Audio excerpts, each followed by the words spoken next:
Hey guys, welcome back to my channel. So today we'll be talking about how to write a winning SOP. You all know that a statement of purpose or a personal statement is one important document in your application. So how do you write a great one that will catch the attention of the academic advisor or something that will make them want to give you that admission? So that is what we'll be talking about today. So if you are yet to subscribe to my channel, kindly click on the subscribe button and also click on the notification button to be able to get a notification whenever I post a new video.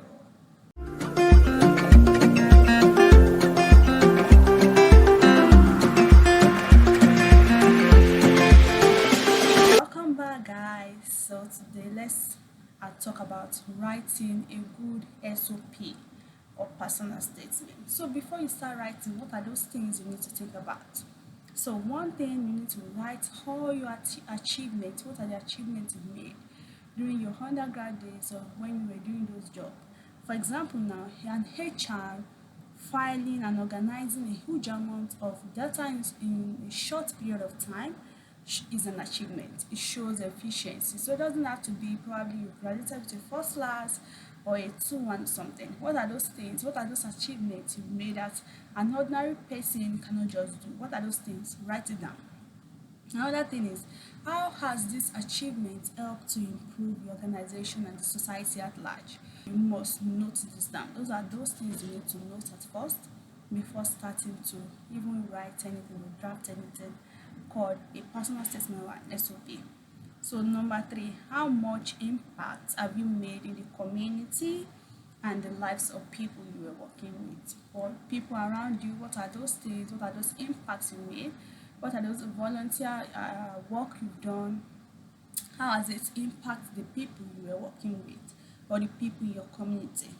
So 4, how do your goals and aspirations align with what you are looking to do now? Okay, now I've been volunteering doing some public health work and I want to go into something that is related to physiology, related to mental health, related to some of those diseases. So it's actually aligned with what I'm looking to do. So how does those things you've done or those things you are presently doing align with that course of study you are looking to get into? So how does it align?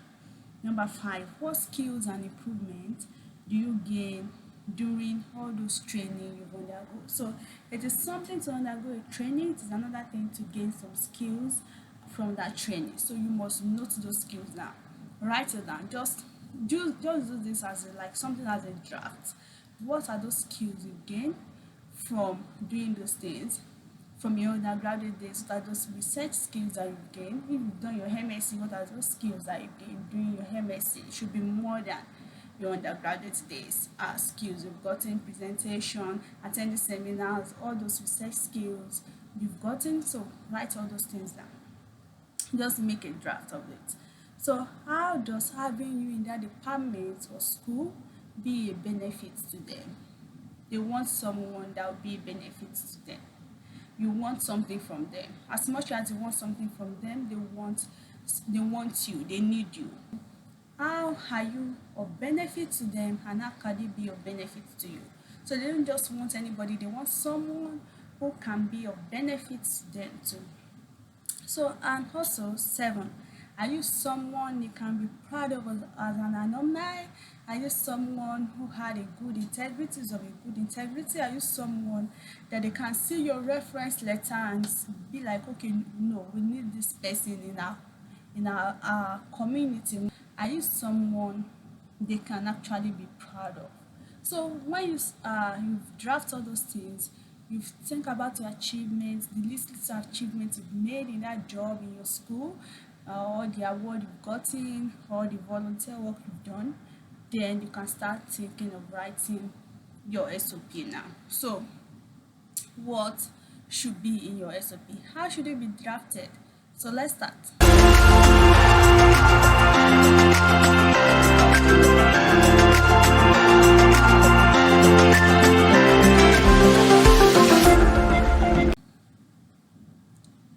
Welcome back. So let's start. What should be in your S.O.P. So number one, your S.O.P must be able to capture the reader's attention. The first paragraph of an S.O.P is so important. If the first paragraph is not capturing the reader's attention, then it is faulty. So let me give you two examples. The person was like, I am applying for the Central European University. Based on the reputation this university has in the academic community worldwide, I've also spoken to several of your alumni, and I'm interested in gaining admission to the graduate program in economics. So that was the first person. So the second person was like, recent Moldovan government figures shows an alarming 40% increase in mental illness among young people in the last 10 years. These figures are just one factor that persuade me that my choice of a career in neuroscience was the right one, and motivates me to study further at PhD level in this field in order to help combat this serious problem. So the first person was just tell you, okay, your school is good, I just want to study, I'm interested in studying economics, I'm interested in.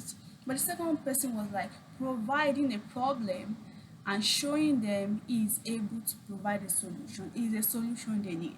So the first person was just telling them, okay, I want to study this degree. It is good to praise the school, but let that be at the last paragraph, not the first paragraphs. So you must be able to catch your reader's attention. Are you providing the solution? What is the first thing you are writing? Don't write, I am interested in studying economics, or I'm interested in studying physiology to be your first paragraph. Write something that will catch their attention. Provide a solution. Then another thing is to structure your statement of purpose well. You want to put your past, what are those things you've done during your undergraduate days, what are those achievements you make, why do you want to study this course. So what sparked your interest? Is it a course during your undergraduate days? Is it something you've done? Is it something you see during your NYSC or for Nigerians during your youth service? Is this something you've seen and you feel, okay, no, I should be able to provide a solution to this? So what are those things that spark your interest? So tell them about your undergraduate days. Don't write stories. It's just a little paragraph. Is it putting your grade, putting what you've done, your achievements, if you've gotten an award, how, if you are top 10 of your class, put it there. So just make sure you insert some of your personal stories. Just a paragraph is enough for that. Then your proposed course of study. So you must be able to tell them what are your future goals, what is the future career, why do you want to study this course, why do you want to study this course, what interests you. So you should be able to tell them. Then another thing is your future career.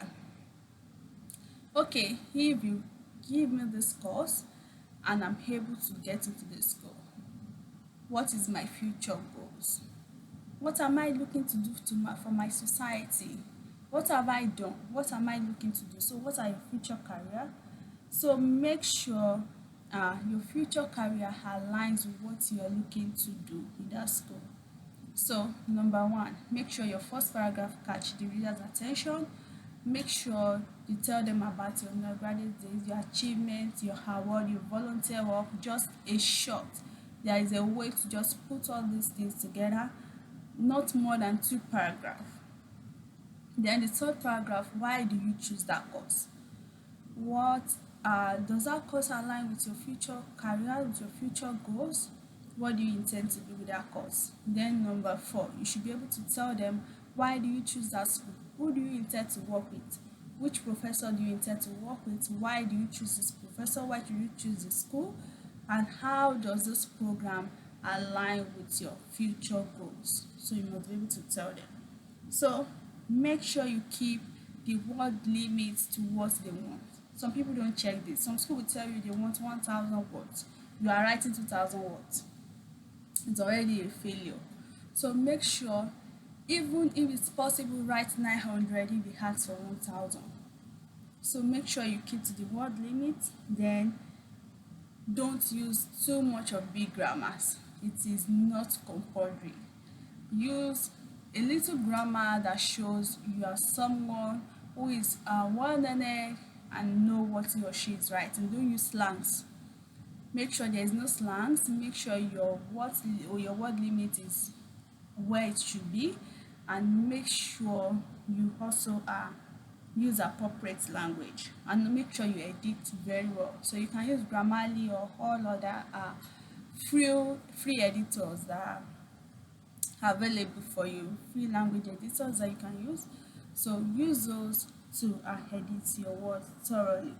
Your S.O.P is not something you can just write once and you just submit. It is something you keep writing. As you keep thinking about your achievements, what you've done, what are the volunteer work you've done, what are those things you've had. So you keep editing and keep writing, and make sure you have a second eye to look into your S.O.P.